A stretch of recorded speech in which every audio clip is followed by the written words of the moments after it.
हमें दिखाई भी न दे रहा हो तो अनुमान कर लेना चाहिए इसका मूल श्रुति में है। तो वो नित्य इतिहास पूरी धरती के मानवों को कोई संदेश देता है। कोई ये कहे कि भगवती श्रुति हमें क्या सिखाना चाहती है, मनुष्य को क्या संदेश देना चाहती है। नित्य इतिहास को सामने रख करके हम भगवती श्रुति से क्या सीख सकते हैं, वेदवाणी हमें क्या कुछ अद्भुत मनुष्य जाति के लिए देना चाहती है। तो मेरी जो समझ बनी है वो ये बनी है कि वेदवाणी अपने सामर्थ्य का सदुपयोग करने की बात करती है, समृद्धि प्रॉस्पेरिटी की बात करती है।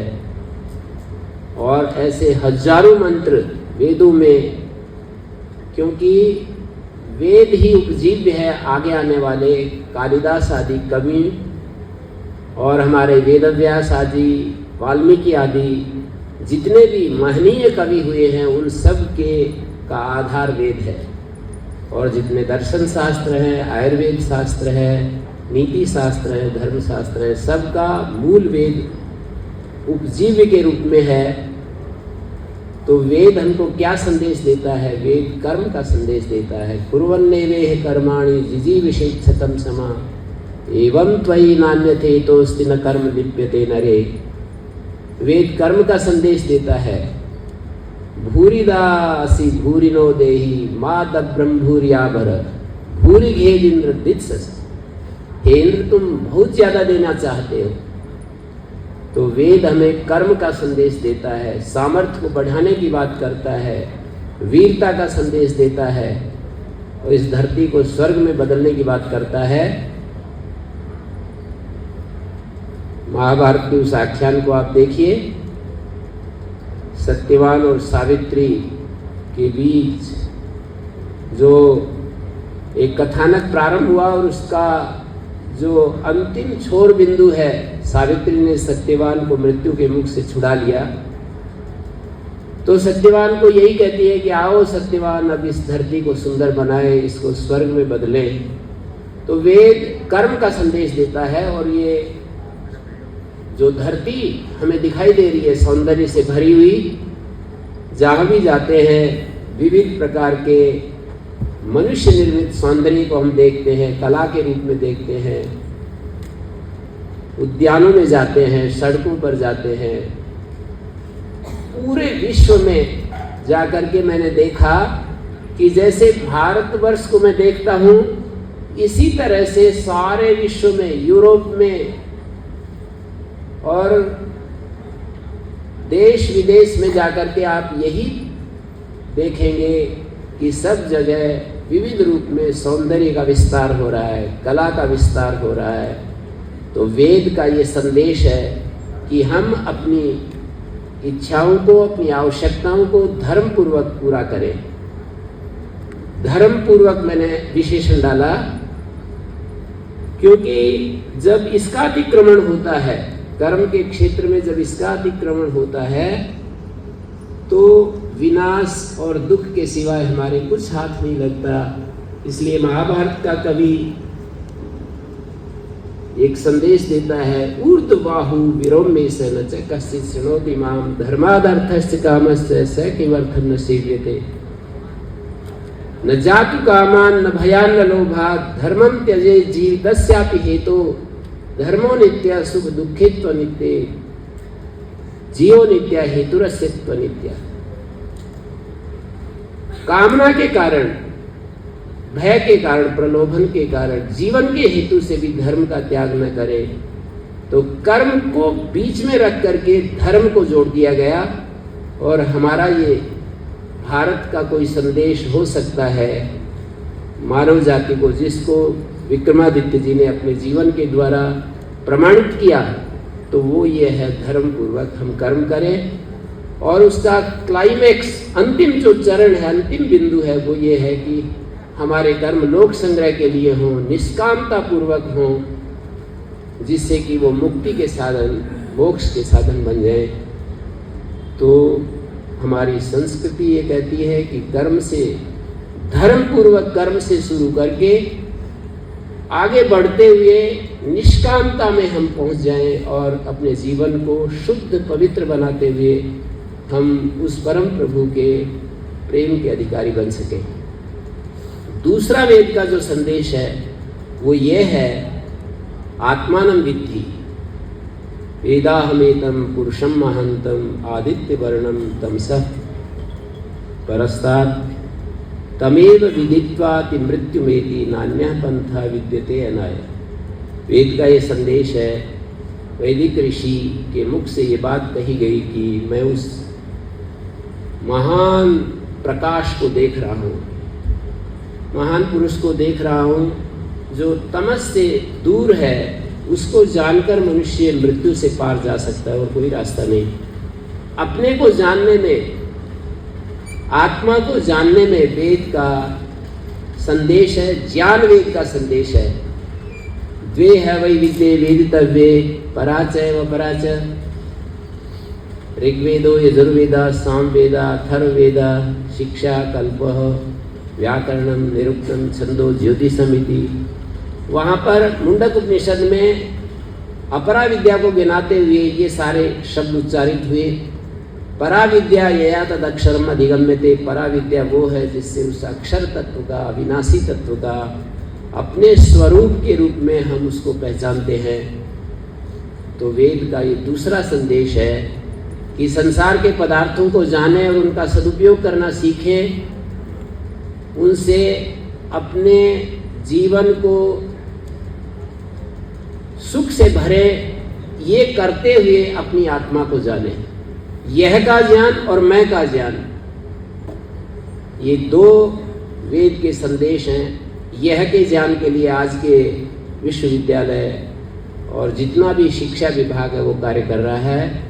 मैं के ज्ञान के लिए भी ईमानदारी से कुछ लोग लगे रहते हैं और अपने जीवन में उस रहस्य को समझ करके, गुप्त रहस्य को, जिसको कि रहस्य कहा है, राज विद्या राजगुह्यम पवित्रम हेतदुत्तमम, तो उस रहस्य को जानकर अपने को धन्य करते हैं, अपने को पूर्ण रूप से दुखों से मुक्त कर लेते हैं। ये वेद का दूसरा संदेश है। यह को जानते हुए मैं के जानने में हम पर्यवसित हो जाए।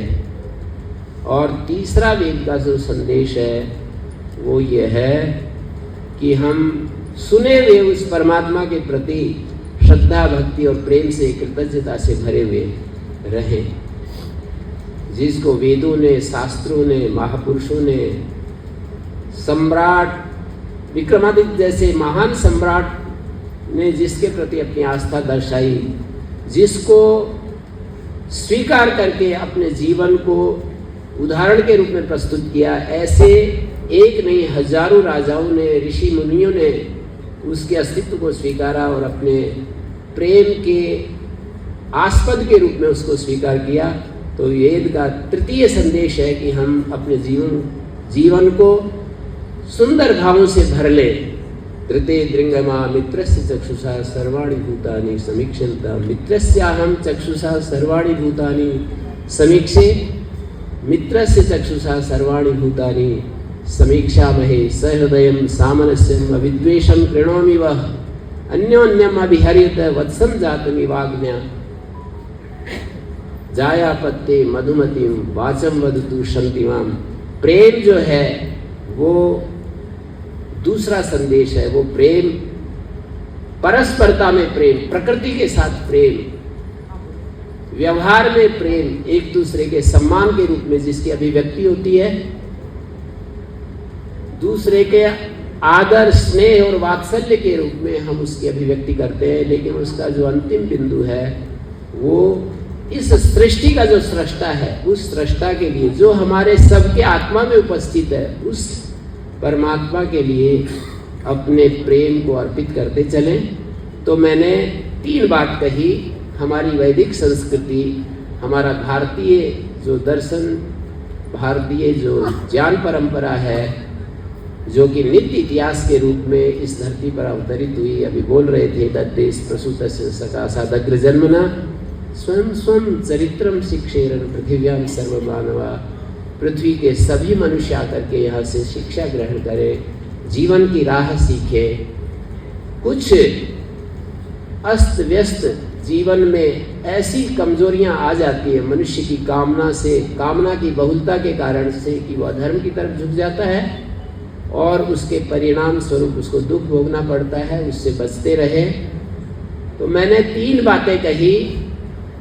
एक हमारे जीवन को सुंदर बनाने के लिए है, और ये तीनों ही बातें जब अपने क्लाइमैक्स पर पहुंचती हैं, चरम बिंदु पर पहुंचती हैं, तो हमारे जीवन को मुक्ति की तरफ ले जाती हैं।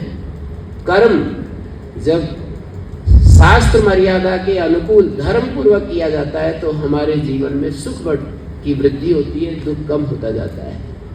राजा महाराजा आजकल के भी और पूर्व काल के भी जो समझदार राजा होते हैं वो ऐसा ही करते हैं, जैसा कि आजकल आप देख ही रहे हैं। तो कर्म हमारा धर्म से जुड़ा हुआ होना चाहिए, और इसका जो अंतिम चरण है वो निष्कामता है। निष्कामता पूर्वक कर्मणा एवं संसिद्धिम आस्थिता जनकादया लोक संग्रह मेवापि संपश्यन कर्तुम यह रस। लोक संग्रह उसका एक अगला चरण होता है। हमें उस कर्म की कोई आवश्यकता नहीं है, लेकिन संसार के आदर्श को स्थापित करने के लिए, संसार को सुंदर बनाने के लिए हमें कर्म करना होता है। तो निष्कामता उसका अंतिम बिंदु है। सकामता से आरंभ होकर निष्कामता उसमें पहुंचते हैं। वेद का संदेश जो नित्य इतिहास हमें देता है वो ज्ञान है। यह के ज्ञान से शुरू करके मैं के ज्ञान पर उसका पर्यवसान होता है, और उस मैं को जान करके हम अपने जीवन को धन्य अनुभव करते हैं, सहज अनुभव करते हैं। अपने जीवन में निर्विकारता, निर्दोषता, निरहंकारता, निर्ममता, निर्भयता, निर्वैरता, निर्निर लगा करके हम जो समझते हैं कि हमारा जीवन निर्दोष हो जाता है, ज्ञान से निर्वैर हो जाता है, निर्भय हो जाता है, निरहंकार हो जाता है, ममता रहित हो जाता है। तो ये ज्ञानान्मुक्ति, ज्ञान का जो परिणाम है उसके रूप में हमारे, तो ज्ञान, यह के ज्ञान से अविद्या मृत्युम तीर्थवा विद्या अमृतमश्नुते। अविद्या का अर्थ मिथ्या ज्ञान नहीं, अविद्या का अर्थ है कर्म से हम मृत्यु को पार कर जाते हैं, लेकिन विद्या से अमृत को प्राप्त। भौतिक दुख हैं, इनको पार करने के लिए हमें कर्म का सहारा लेना पड़ता है, लेकिन विद्या अमृतमश्नुते। इसलिए विद्यांच यस्तद वेदो भयम सह, जो दोनों को साथ साथ जानता है उसी का जीवन धन्य होता है। तो यह की जानकारी से शुरू करके मैं की जानकारी पर ज्ञान का पर्यवसान होता है। और मैंने तीसरी बात प्रेम की कही, और वेद मंत्र की इसके लिए प्रस्तुत किए कि हम परस्परता में धृते त्रिंगमा, तुम दूसरों को, दुनिया को ऐसे देखो जैसे अपने मित्र को देखते हो, और दूसरे भी मुझे मित्र की आंख से देखें, सब परस्पर मित्र की आंख से देखें। तुम एक दूसरे से ऐसे प्यार करो जैसे नई प्रसूता गाय अपने बछड़े से प्यार करती है। ये प्रेम का प्रारंभ बिंदु है। हम परस्परता में प्रेम का आश्रय देकर उसको आगे चलकर वसुधैव कुटुंबकम, जिसका नारा अभी पिछले दिनों जो हमारे आदरणीय प्रधानमंत्री जी ने जो एक वो चलाया था, 20 देशों का वो जो प्रतिनिधि आए थे और वसुधैव कुटुंबकम का अपने अपने विचार रख रहे थे, तो उस वसुधा को हम धरती के पूरा इस धरती को हम अपना एक घर के रूप में मानते हुए और आपस में प्रेम करें, और उसका अंतिम बिंदु उस सृष्टा से जो कि हमारी आत्मा में उपस्थित है उसके नाते हम इस समस्त विश्व के साथ जुड़े। तो मैंने ये 3 बातें कहनी चाहिए इस सुंदर अवसर के ऊपर, और मुझे जो यहाँ के अधिकारियों ने मुझे बुला करके सम्मान दिया, प्यार दिया, प्रेम दिया, और बहुत सारे प्रबुद्धजन यहाँ पर बैठे हुए हैं, इन सब का मैं हृदय से स्वागत करता हूँ, अभिनंदन करता हूँ, कृतज्ञता प्रकट करता हूँ। धन्यवाद।